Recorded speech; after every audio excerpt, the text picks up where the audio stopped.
नमस्कार। अपना प्रदेश उत्तर प्रदेश उत्तराखंड देख रहे हैं आप। मैं हूं आपके साथ पूजा मोहन पांडे। बुलेटिन की शुरुआत करते हुए सबसे पहले आपको बता दें कि उत्तर प्रदेश विधानसभा 2022 के चुनाव में भारतीय जनता पार्टी के विजय रथ को आगे बढ़ाने के लिए गृह मंत्री अमित शाह ने कमर कस ली है। आज 2 दिवसीय दौरे पर अमित शाह वाराणसी पहुंच रहे हैं। संगठन के साथ बैठक कर यूपी की 403 विधानसभा सीटों पर जीत के लिए मंथन होगा।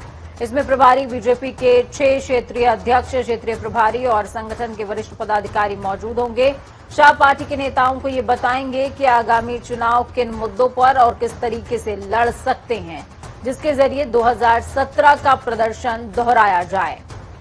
इस बैठक में संगठन के पदाधिकारियों के फीडबैक के आधार पर ही आगामी चुनाव के लिए बीजेपी के प्रत्याशियों की सूची फाइनल की जाएगी। आपको ये भी बता दें कि इस बैठक में मुख्यमंत्री योगी आदित्यनाथ, भाजपा प्रदेश प्रभारी राधा मोहन सिंह, प्रदेश अध्यक्ष स्वतंत्र देव सिंह, उप मुख्यमंत्री केशव प्रसाद मौर्य, डॉक्टर दिनेश शर्मा और भाजपा के प्रदेश महामंत्री संगठन सुनील बंसल प्रमुख तौर पर मौजूद रहने वाले हैं। तो वहीं दूसरी ओर वाराणसी दौरे के बाद अमित शाह कल आजमगढ़ में हुंकार भरते नजर आएंगे, जहां उनके आगमन को लेकर तैयारियां पुख्ता हो चुकी हैं।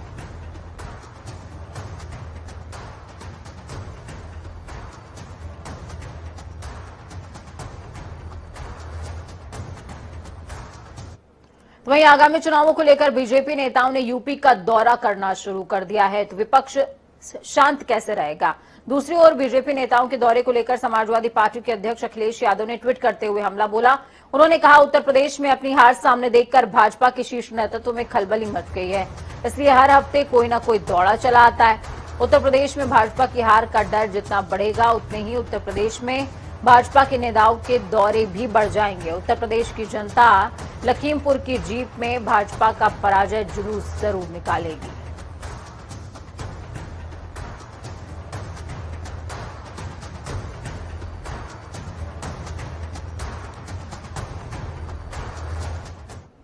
गृह मंत्री अमित शाह के दौरे को लेकर कांग्रेस प्रवक्ता अंशु अवस्थी ने कहा कि प्रदेश की भारतीय जनता पार्टी हथियार डाल चुकी है और अमित शाह का कोई भी हथकंडा अब काम आने वाला नहीं है। उन्होंने और क्या कुछ कहा, सुनिए। प्रदेश की भाजपा आदित्यनाथ सरकार हथियार डाल चुकी है। मजबूरन दिल्ली से भाजपा को नेताओं को बुलाना पड़ रहा है, क्योंकि भाजपा सरकार ने पिछले 4.5 साल में जितनी नीतियां बनाई वो सिर्फ और सिर्फ जन विरोधी थी। प्रदेश में भ्रष्टाचार बढ़ता चला गया, बेरोजगारी चरम पर है, लोगों की आय घटकर आधी रह गई, नौजवान रोजगार के लिए लड़ाई लड़ रहा है। कांग्रेस पार्टी और श्रीमती प्रियंका गांधी जी ने जिस तरीके से भाजपा सरकार को भ्रष्टाचार और महिला विरोध के मुद्दे पर एक्सपोज किया है, उससे भारतीय जनता पार्टी घबरा चुकी है। आज मजबूरन गृह मंत्री जी को बूथ मैनेजमेंट संभालने के लिए आना पड़ रहा है। बूथ की चिंता है गृह मंत्री जी को, लेकिन प्रदेश के लोग सवाल कर रहे हैं, जब हाथरस की बेटी को जलाया गया उस समय क्यों नहीं आए गृह मंत्री जी?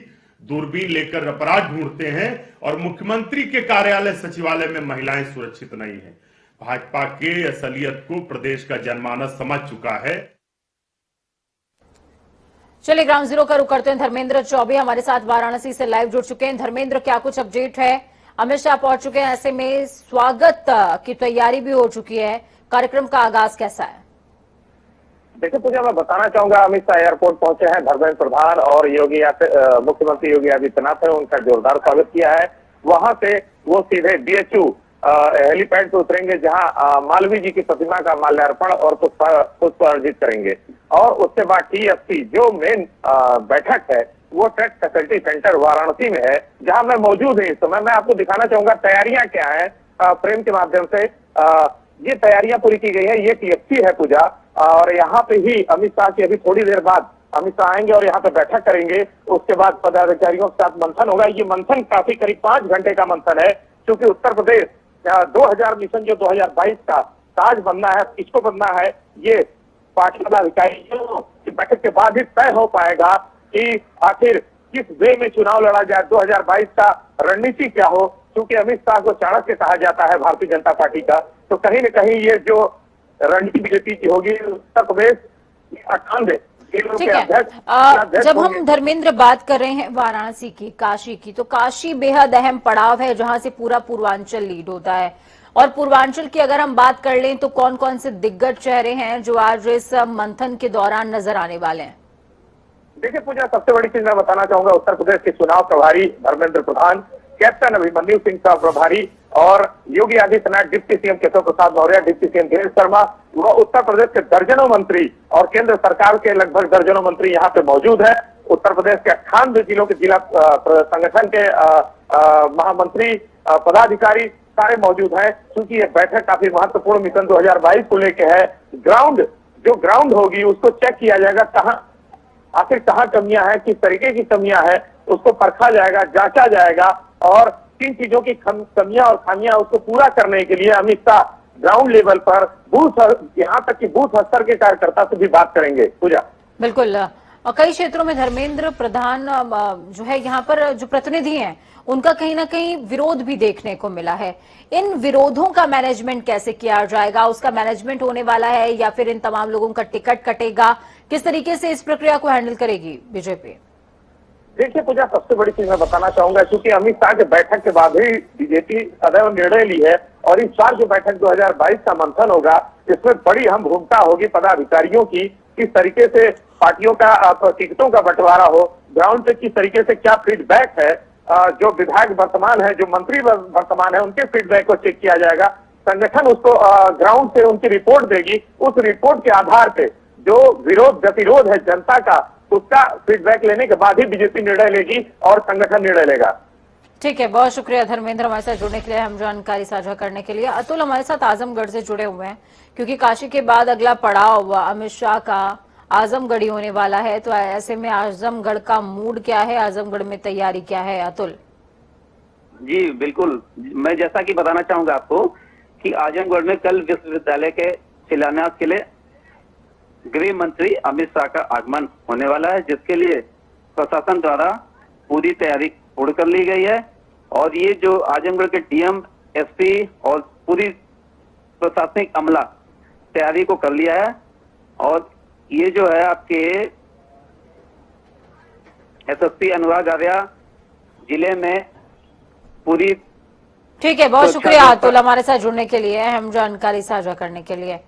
अतुल जुड़े, जिन्होंने बताया कि तैयारियों को पुख्ता किया गया है, अंतिम दौर में तैयारियां चल रही हैं और कल अमित शाह गरजते बरसते आजमगढ़ में नजर आएंगे।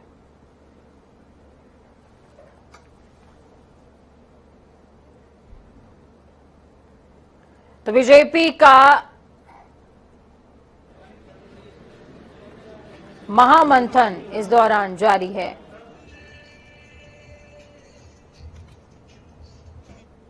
शाह की मीटिंग में कौन कौन शामिल हो रहा है ये समझ लीजिए। प्रदेश के दोनों डिप्टी सीएम शामिल हो रहे हैं, सीएम शामिल हो रहे हैं, धर्मेंद्र प्रधान मौजूद रहेंगे, चुनाव प्रभारी हैं धर्मेंद्र प्रधान यूपी के, सह प्रभारी कैप्टन अभिमन्यु, यूपी भाजपा प्रभारी राधा मोहन सिंह, प्रदेश अध्यक्ष स्वतंत्र देव सिंह,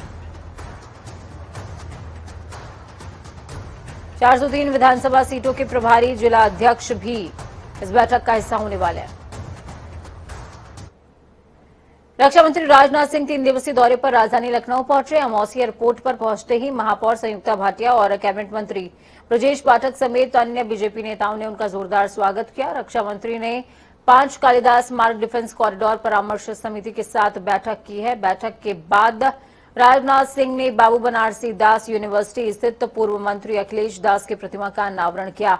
इसके बाद वो द स्ट्रैम का उद्घाटन करने के लिए सुशांत गुल्फ सिटी पहुंचेंगे।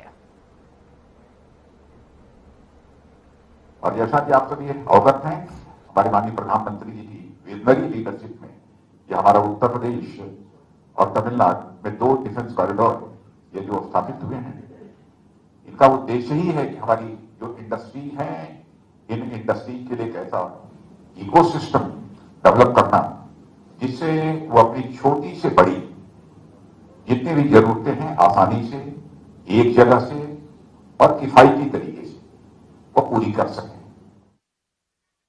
जिन्होंने डिफेंस इंडस्ट्रियल कॉरिडोर में डीआरडीओ, ब्रह्मोस तथा भारत डायनेमिक्स लिमिटेड द्वारा 2 महत्वपूर्ण परियोजनाओं के लिए अपनी सहमति दी है और इन दोनों के लिए हम लोगों ने यहाँ पे लैंड भी उपलब्ध करवा दी है, एक लखनऊ में और दूसरा झांसी में। डिफेंस कॉरिडोर का लखनऊ का जो नोड है, यहाँ ब्रह्मोस के जो नेक्स्ट जनरेशन की मिसाइल के उत्पादन के जिससे यहाँ पर उन्हें लैंड उपलब्ध कराई जा चुकी है। और मुझे लगता है कि हमारे लिए बहुत महत्वपूर्ण निवेश होगा, न केवल डिफेंस कॉरिडोर की दृष्टि से उत्तर प्रदेश में जो संभावनाएं हैं, क्योंकि देश का सबसे बड़ा एमएसएमई का जो बेस है वो हमारे पास मौजूद है। मुख्यमंत्री योगी आदित्यनाथ सुल्तानपुर में पूर्वांचल एक्सप्रेस वे की तैयारियां देखने पहुंचे। इस दौरान सीएम ने प्रधानमंत्री के आगमन कार्यक्रम को लेकर के तैयारियों का जायजा लिया है। इसके अलावा सुल्तानपुर में पूर्वांचल एक्सप्रेस पर एयरफोर्स के लड़ाकू विमानों की लैंडिंग और टेक ऑफ का ट्रायल भी किया गया। एक्सप्रेस वे फाइटर प्लेन और हेलीकॉप्टरों ने लैंड किया। इससे एक्सप्रेस वे के एयर स्ट्रिप का परीक्षण किया गया है। आपको बता दें कि प्रधानमंत्री नरेंद्र मोदी 16 नवंबर को पूर्वांचल एक्सप्रेस वे का लोकार्पण करेंगे। इस दौरान करीब 32 लड़ाकू विमान आसमान में करतब दिखाएंगे। ये एयर शो पूरे देश में आकर्षण का केंद्र रहेगा, क्योंकि इसमें राफेल, सुखोई, मिराज जैसे फाइटर प्लेन होंगे। प्रधानमंत्री नरेंद्र मोदी और रक्षा मंत्री राजनाथ सिंह हरकुलिस विमान से यहां लैंड करने वाले हैं।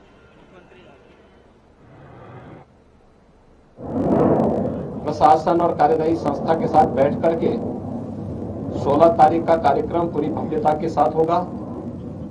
लोगों में उत्साह है, उमंग है और उस दिन कार्यक्रम के तत्काल बाद एयरफोर्स का एक एयर शो भी यहां पर होगा, क्योंकि यहां पर सुल्तानपुर के पास हम लोगों ने लगभग 3.5 किलोमीटर लंबी एक एयर स्ट्रिप भी यहां पर दी है। इमरजेंसी लैंडिंग एयरफोर्स के विमानों के साथ साथ किसी भी प्रकार के विमान को इमरजेंसी लैंडिंग की सुविधा भी यहां पर दी जा रही है। इस दृष्टि से ट्रायल एयरफोर्स का एयर शो भी उस दिन यहां पर आयोजित होगा। कांग्रेस नेता और पूर्व कानून मंत्री सलमान खुर्शीद ने सनराइज ओवर अयोध्या नाम की किताब लिखी है, जिसमें उन्होंने हिंदुत्व की तुलना कट्टर इस्लामी आतंकी संगठन इस्लामिक स्टेट और बोको हरम से की है। जो कांग्रेस पार्टी है और कांग्रेस पार्टी के नेता हैं, इनके अंदर कूट कूट कर तुष्टीकरण भरा हुआ है और कभी उन्होंने राष्ट्र की बात नहीं करी, कभी देश की बात नहीं करी। और जो हिंदू धर्म है वो वास्तव में सभी को समाहित करने वाला धर्म है।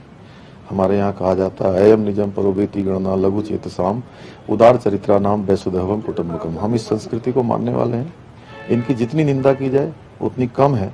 ये कांग्रेस पार्टी की मानसिकता को भी दर्शाता है कि उन्होंने देश की आज़ादी के बाद से लेकर अब तक क्या किया। हमेशा तुष्टीकरण की बात करी, हमेशा ऐसी बातें करी जिससे देश के अंदर बिखराव पैदा हो, देश के अंदर विघटन पैदा हो, अलगाववाद बढ़े, आतंकवाद बढ़े और हर तरीके से मैं कहूं कि अस्थिरता का माहौल बने। तो वहीं सलमान खुर्शीद के विवादित बयान पर कांग्रेस के राष्ट्रीय महासचिव और उत्तराखंड के पूर्व मुख्यमंत्री हरीश रावत ने कहा, सलमान खुर्शीद को अपना वक्तव्य ठीक कर लेना चाहिए, क्योंकि जो तुलना समाज के बीच में विष फैलाने वाले लोगों को ताकत देती है, ऐसी तुलना करने से किसी भी राजनेता को बचना चाहिए। उन्होंने दो टूक शब्दों में कहा कि हम सलमान खुर्शीद के ऐसे वक्तव्य से पूरी तरीके से असहमत हैं। मैं समझता हूं कि सलमान खुर्शीद जी को खुद अपने वक्तव्य को ठीक करना चाहिए और ऐसी तुलना, जो तुलना समाज में विष फैलाने वालों को ताकत देती हो, ऐसी तुलना से किसी भी राजनेता को, किसी भी समझदार आदमी को बचना चाहिए। और ये सलमान खुर्शीद जी की व्यक्तिगत सोच हो सकती है, कांग्रेस और हम सब उस सोच से असहमत हैं।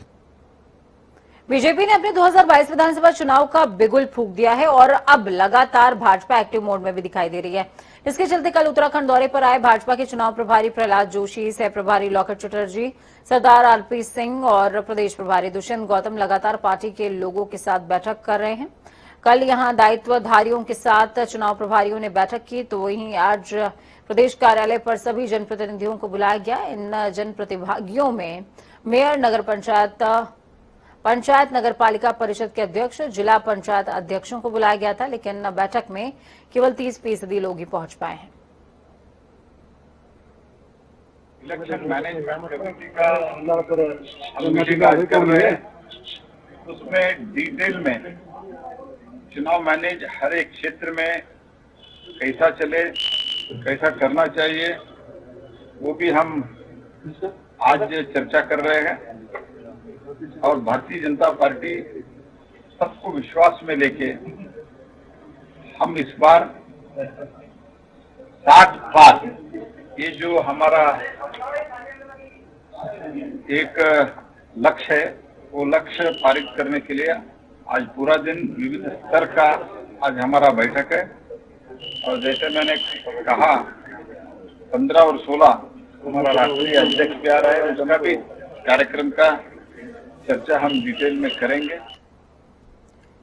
रामनगर में पूर्व मुख्यमंत्री हरीश रावत के नेतृत्व में सैकड़ों कांग्रेसी कार्यकर्ताओं ने रैली निकालते हुए महंगाई के खिलाफ प्रदर्शन किया। तो वहीं प्रेस वार्ता करते हुए उन्होंने कहा कि ये पदयात्रा का आगाज आज रामनगर से शुरू हुआ है, जो प्रदेश के लगभग सभी जिलों और नगरों तक जाएगी। उन्होंने कहा कि इसका मुख्य उद्देश्य महंगाई है।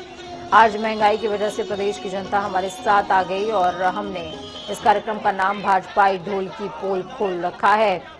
उन्होंने कहा कि इस पदयात्रा का मुख्य मकसद भाजपा के द्वारा की गई बेरोजगारी और महंगाई का विरोध करना है, साथ ही जनता को जागरूक करना है। उन्होंने कहा 2022 में कांग्रेस पूर्ण बहुमत के साथ प्रदेश में आ रही है और जनता भाजपा को समझा चुकी है।